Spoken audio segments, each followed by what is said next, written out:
Bismillahirrahmanirrahim. Assalamualaikum warahmatullahi wabarakatuh. Alhamdulillahirabbil alamin wa bihi nasta'in wa ala umurid dunya waddin wassalatu wassalamu ala asyrafil anbiya'i wal mursalin wa ala alihi wa sahbihi wa sallim amma ba'du. Alhamdulillahirabbil alamin, segala puji hanya milik Allah Subhanahu wa taala yang telah memberikan kita nikmat iman, Islam, kesehatan, serta kesempatan kepada kita untuk mempelajari salah satu warisan terbesar umat Islam, yaitu hadis Nabi Muhammad Shallallahu alaihi wasallam. Salawat dan salam semoga senantiasa tercurah kepada Rasulullah Shallallahu alaihi wasallam, keluarga beliau, para sahabat, tabi'in, tabi'ut tabi'in, dan seluruh umat Islam hingga hari kiamat. Pada pertemuan kali ini, insya Allah kita akan membahas materi terakhir dalam mata kuliah studi kitab hadis, yaitu kitab-kitab ulumul hadis. Materi ini sangat penting karena menjadi puncak dari seluruh pembahasan hadis yang telah kita pelajari sebelumnya.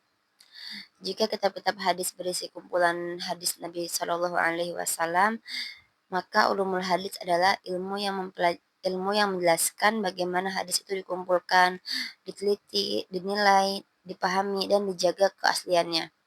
Dengan mempelajari ulumul hadis, kita akan memahami mengapa umat Islam memiliki sistem yang sangat ketat dalam menjaga hadis Nabi Shallallahu Alaihi Wasallam.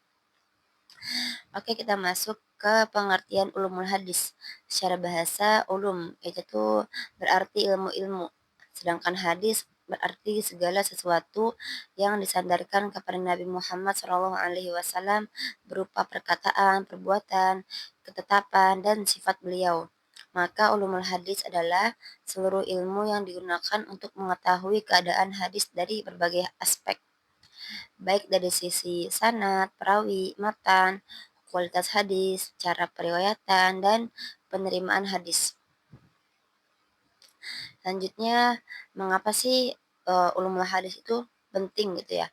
Bayangkan jika tidak ada ilmu hadis ya, maka siapa saja itu bisa berkata ini hadis Nabi tanpa buktinya gitu.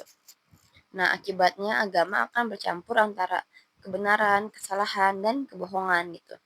Karena itulah para ulama menciptakan sistem yang sangat ketat. Tujuannya itu untuk menjaga kemurnian sunnah, membedakan hadis sahih dan palsu, terus untuk menjaga agama Islam. Selanjutnya, sejarah munculnya ulumul hadis. Pada masa Nabi Shallallahu Alaihi Wasallam, hadis langsung diterima dari beliau. Belum diperlukan ilmu yang rumit gitu ya. Namun setelah Nabi wafat, Islam itu menyebar luas. Para sahabat wafat, muncul hadis palsu gitu. Maka para ulama mulai menyusun kaidah ilmiah. Nah, muncullah ilmu hadis gitu. Selanjutnya, tokoh-tokoh dari ulumul hadis. Ada beberapa tokoh penting, yaitu ada Imam Bukhari, Imam Muslim, Abu Daud As-Sijistani, At-Tirmizi, An-Nasai, Ibnu Majah, An-Nawawi, dan ada Ibnu Hajar Al-Asqalani. Selanjutnya, objek kajian ulumul hadis. Ulumul hadis memiliki dua objek utama, yaitu sanad. Yang pertama adalah sanad. Sanad adalah rangkaian perawi yang menyampaikan hadis. Contohnya, kayak perawi A meriwayatkan dari perawi B gitu. Terus B dari yang C dari sahabat, kemudian sampai sahabat ke Nabi Muhammad SAW. Gitu. Inilah sanad. Jadi kayak rantai perawinya gitu.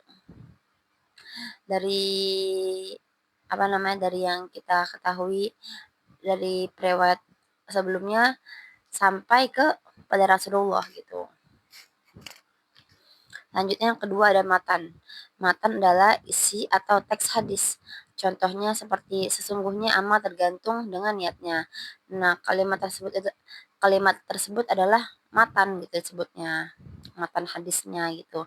Isi hadisnya kayak bahasa Arabnya lah ibaratnya gitu ya. Selanjutnya cabang-cabang ulumul hadis. Nah, para ulama mengembangkan puluhan cabang ilmu hadis. Di antaranya ada ilmu rijalul hadis, itu mempelajari para perawi hadis. Pertanyaannya yang dibahas adalah tentang siapa perawi ini, apakah ia jujur, apakah hafalannya kuat gitu ya. Selanjutnya ada ilmu jarh wa ta'dil. Nah, ilmu ini tuh menilai kredibilitas perawi. Jarh itu artinya kritik terhadap perawi, dan ta'dil adalah pujian terhadap perawi. Jadi ada kritik dan pujian terhadap perawi gitu. Selanjutnya ada ilmu takhrij hadis. Nah, ini tuh menelusuri lokasi hadis dalam kitab-kitab hadis. Misalnya hadis ini terdapat di mana, di Bukhari kah, atau di Muslim, atau di Abu Dawud gitu. Selanjutnya ada ilmu gharibul hadis. Nah, ini menjelaskan kata-kata yang sulit dalam hadis. Selanjutnya ada ilmu asbabul wurud. Nah, ilmu ini mempelajari sebab munculnya hadis, mirip dengan asbabun nuzul dalam Al-Quran gitu. Kenapa hadis ini muncul gitu, dalam peristiwa apa hadis ini muncul gitu. Selanjutnya ada ilmu nasih wal mansuh gitu ya. Nah, ilmu ini tuh untuk mengetahui hadis yang menghapus hukum hadis sebelumnya. Terus juga ada ilmu mukhtaliful hadis, yaitu menjelaskan hadis yang tampak bertentangan gitu. Lanjutnya kita masuk ke pembagian hadis berdasarkan kualitas. Nah, ini bagian yang paling terkenal gitu ya. Pertama ada hadis sahih, syaratnya sanadnya bersambung. Terus ada perawi yang adil, yaitu ada perawi yang adil, terus ada juga perawi yang dobit, tidak ada syadz dan tidak berilat. Nah, hadis sahih itu dapat dijadikan hujjah atau peringatannya. Selanjutnya ada hadis hasan. Perawinya itu sedikit di bawah hadis sahih, namun tetap dijadikan hujjah juga. Itu ada. Selanjutnya ada hadis doif, yaitu hadis yang tidak memenuhi syarat sahih atau hasan. Selanjutnya ada hadis maudhu, ya. Itu hadis palsu, yaitu dibuat-buat dan didasarkan dan disandarkan kepada Nabi Muhammad SAW. Nah, hadis ini tuh kayak perkataan yang dusta gitu, perkataan bohong gitu ya. Tapi disandarkan kepada Nabi, itu berarti tidak boleh, itu karena dusta. Jadi disebutlah sebagai hadis yang palsu itu. Selanjutnya kita masuk ke pembagian hadis berdasarkan jumlah perawi. Sini ada hadis mutawatir, yaitu diriwayatkan banyak orang pada setiap tingkatan sanad. Mustahil ya jika mereka itu bersepakat berdusta gitu. Jadi karena hadis ini diriwayatkan pada banyak orang setiap tingkatan sanadnya, jadi nggak mungkin gitu kalau hadis ini tuh dusta gitu, kalau mereka tuh bersepakat atau bermusyawarah untuk berbohong tuh nggak mungkin, kayak mustahil gitu ya. Selanjutnya ada hadis ahad. Nah, ini tuh tidak mencapai tingkat mutawatir, masih dibagi menjadi ada yang masyhur, aziz, dan gharib gitu. Selanjutnya kita masuk ke kitab-kitab ulumul hadis yang terkenal. Ada banyak kitab ulumul hadis yang terkenal, diantaranya ada Muqaddimah Ibnu Salah. Yaitu Muqaddimah Ibnu Salah itu kitab yang paling berpengaruh dalam ilmu hadis, karena kitab ini itu membahas puluhan cabang ilmu hadis. Selanjutnya ada Tadrib Ar-Rawi. Itu Tadrib Ar-Rawi itu menjelaskan dan mengembangkan pemikiran Ibnu Salah. Itu. Selanjutnya ada Nuzatun Nazar. Nazar ya. Nuzatun Nazar ya. Kitab ini adalah salah satu kitab yang paling populer dalam studi hadis. Selanjutnya ada Alfiyah Al-Iraqi. Itu disusun dalam bentuk syair gitu. Selanjutnya ada ulumul hadis. Nah, kitab ini yang sangat populer di perguruan tinggi Islam modern gitu. Karena banyak ya kitab ulumul hadis yang lainnya juga. Terus ada selanjutnya metode ulama untuk memeriksa hadis. Ketika kita menerima sebuah hadis, para ulama itu melakukan pemeriksaan. Siapa perawinya, apakah perawinya jujur, apakah sanadnya bersambung, apakah hadis itu bertentangan dengan riwayat yang lebih kuat, terus apakah terdapat cacat yang tersembunyi, terus juga barulah setelah itu hadis itu diberi penilaian gitu. Jadi harus diteliti dulu, diperiksa dulu. Nah, ini tuh menunjukkan betapa ilmiahnya metode para ulama hadis dan sangat ketat sekali gitu ya. Selanjutnya keistimewaan dari ulumul hadis. Tidak ada peradaban lain yang memiliki sistem verifikasi sejarah seketat ilmu hadis. Nah, para ulama itu meneliti apa aja yang diteliti coba. Ini ada yang pertama, beliau meneliti nama nama perawinya, terus tempat tinggal, tanggal lahir, tanggal wafat, gurunya, muridnya, hafalannya, bahkan akhlaknya pun. Bahkan hingga perjalanan hidup mereka gitu. Karena itu hadis Nabi Shallallahu Alaihi Wasallam menjadi salah satu sumber sejarah yang paling terjaga. Tapi di balik ini semua pasti ada ya tantangannya. Tantangan hadis di era modern gitu, di zaman sekarang tuh pasti banyak banget tantangannya. Ya, saat ini tuh hadis tersebar melalui WhatsApp, Facebook, Instagram, TikTok, bahkan YouTube ya. Masalahnya itu tidak semua hadis yang beredar itu adalah hadis sahih gitu. Karena itulah umat Islam tuh harus tabayun, harus melakukan pengecekan, merujuk kepada para ulama, terus menggunakan kitab-kitab hadis yang terpercaya gitu. Jadi jangan sampai kita menerima hadis atau membaca hadis ya sekedar menerima aja gitu, enggak apa namanya tanpa mengetahui asalnya, tanpa mengetahui status hadisnya, apakah dia doif, ataukah dia hasan dan sebagainya gitu ya. Karena banyak banget ya zaman sekarang hadis-hadis yang doif itu bertebaran gitu. Oke, selanjutnya kita masuk ke sesi diskusi. Oke, mungkin ada beberapa pertanyaan yang insya Allah saya juga akan jawab. Jadi di sini, mengapa sih umat Islam itu membutuhkan ulumul hadis gitu ya? Ya karena untuk memastikan bahwa hadis yang dinisbatkan kepada Nabi Muhammad SAW tuh benar-benar berasal dari beliau gitu. Selanjutnya, apa perbedaan sanad dan matan? Gitu. Jawabannya adalah sanad adalah jalur periwayatan, sedangkan matan adalah isi hadisnya gitu. Selanjutnya, mengapa hadis sahih itu lebih kuat daripada hadis dhaif? Ya.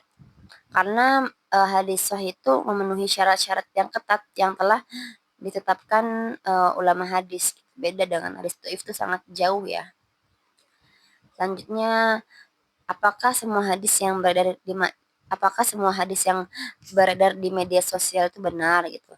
Jawabannya sih ya enggak semua itu benar gitu. Karena itu perlu melakukan pengecekan sebelum menyebarkannya gitu. Jadi kita harus tahu dulu nih siapa perawinya, terus apa namanya, apa status hadisnya gitu, keuntungan untuk mengamalkannya juga apa gitu. Apa makna hadis yang kita sebarin gitu. Jadi jangan asal nge-share atau kan asal menerima, mengamalkan gitu kan, kita harus baca dulu yang teliti gitu ya. Lanjutnya, apa jasa terbesar ulama hadis gitu. Jasa ulama hadis itu menjaga kemurnian sunnah Rasulullah Shallallahu Alaihi Wasallam hingga dapat sampai kepada kita hari ini gitu ya. Masya Allah ya. Jadi pahala beliau walaupun sudah wafat tetap mengalir gitu ya pahala jariahnya. Oke teman-teman, sebelum kita lanjut ke bagian penutup, jangan lupa di subscribe channel ini, aktifkan lonceng notifikasi, dan bagikan video ini kepada teman-teman yang sedang belajar hadis. Semoga menjadi amal jariah yang terus mengalir pahalanya.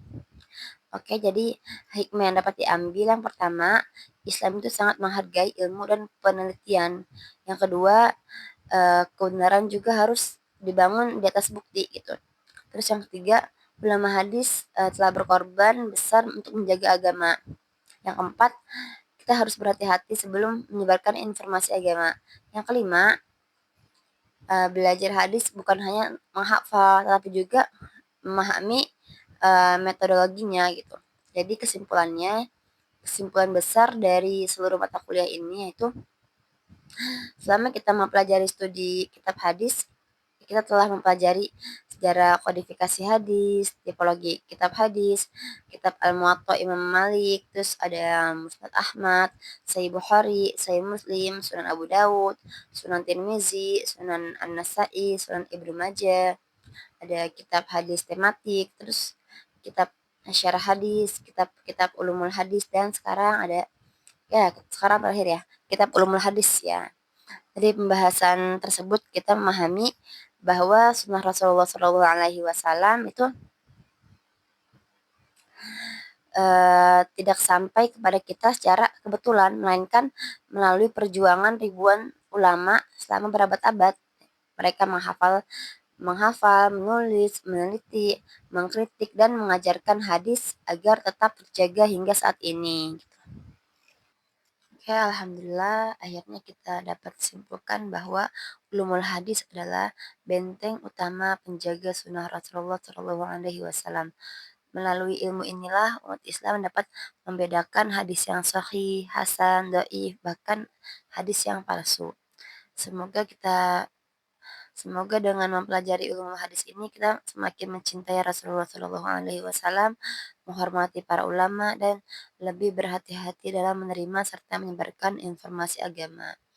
Oke, kurang lebihnya mohon maaf karena banyak kurangnya, mungkin banyak juga yang salahnya karena saya juga masih belajar. Tolong dimaklumi. Silahkan dikasih kritik dan saran untuk kedepannya. Dan terima kasih banyak untuk dosen saya dan teman-teman seperjuangan yang telah membersamai saya. Oke, wabillahi taufiq wal hidayah. Wassalamualaikum warahmatullahi wabarakatuh.